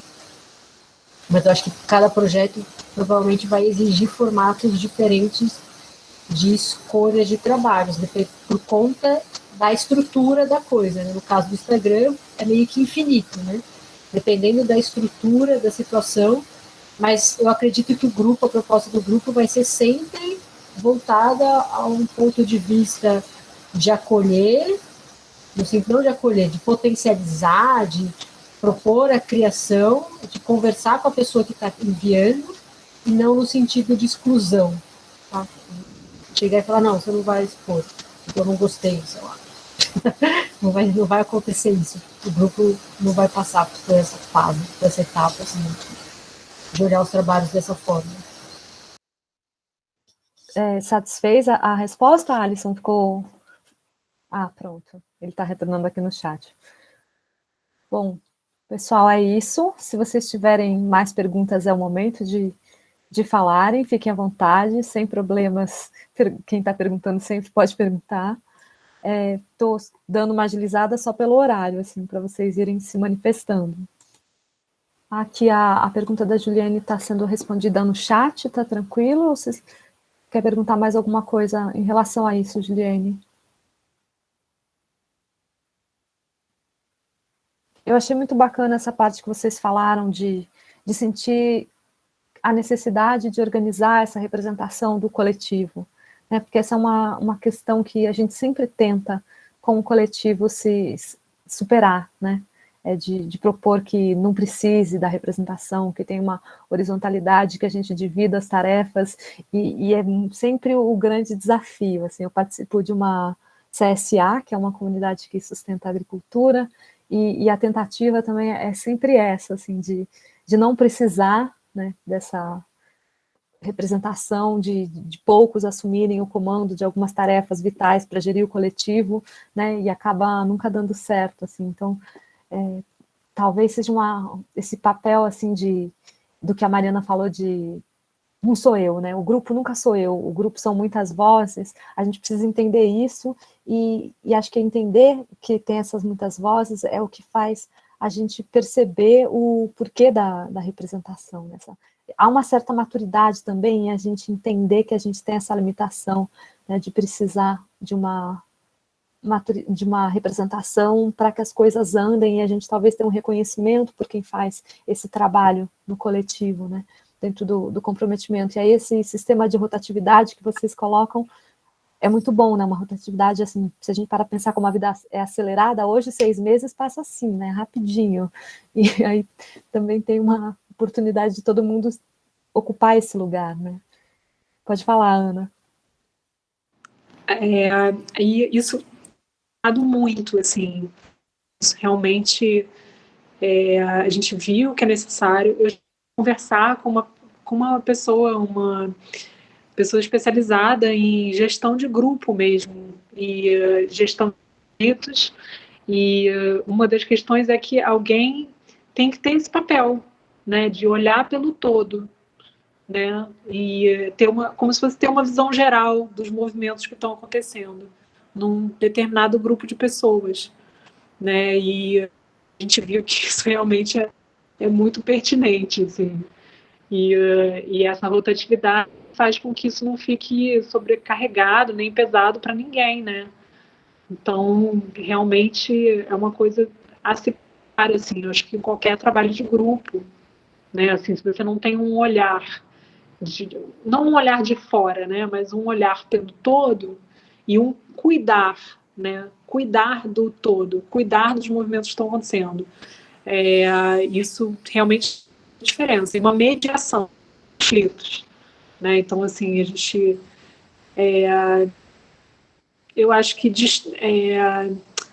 separa uma noção que a gente tem desse lugar de representatividade vinculada ao poder, e a gente coloca isso num lugar de também horizontal, porém com funções específicas, né? Me parece. Não? Sem perguntas, vamos então caminhando para o nosso encerramento. Agora, antes de encerrar, eu queria só comentar com todos os alunos, façam grupos, não se assustem com a história do conflito. Aliás, o conflito, como foi falado, é super importante. Se não fosse o conflito na minha vida, eu não teria tomado coragem e conversado com a Ana para criar o grupo. Então, sim, façam grupos, e grupos onde existam um reconhecimento mútuo do conflito. No nosso caso, o nosso reconhecimento mútuo do conflito é a relação entre homem e mulher na sociedade. Então, façam grupos. É bom, é uma ótima experiência como estudante, uma ótima experiência como artista no futuro. É divertido pra caramba produzir coisas coletivas, ainda mais como artista, no sentido que, né, a ideia é produzir, então, produzir revista, produzir cartazes, produzir exposição, sabe? É super divertido, e que sozinho é muito difícil fazer isso. Então, sim, façam grupos, é legal. Com certeza, uma oportunidade de crescimento muito grande. Mesmo que não saia tudo do jeito que vocês pensaram, uma oportunidade de aprender, né, de crescer, né? Essa que é a grande questão de fazer grupos, é a gente aprender o valor do diferente, né? Enfim. É isso, acho que a gente poderia ainda falar muita coisa da questão do coletivo, mas pelo horário, pelo nossos compromissos de amanhã. Então, eu vou encaminhar aqui para o nosso encerramento. Eu quero agradecer muito a todas vocês por estarem aqui hoje, a todos os nossos alunos que estão aqui até agora, também a presença do professor Ricardo, que está aqui assistindo hoje, que mandou também uma parabenização para vocês aqui no chat antes, não sei se vocês viram. Enfim, então, só agradecimento a todas, foi muito bom, e agradeço também por terem se disponibilizado a atender dúvidas e questões que os alunos possam trazer depois. E é isso, então, muitíssimo obrigado, boa noite. Beijo. Obrigada, Flora. Obrigada, pessoal, por estarem aqui até as 10. Tchau, obrigada. Boa noite. Boa noite. Tchau, tchau, gente. Boa noite. Boa noite, boa noite.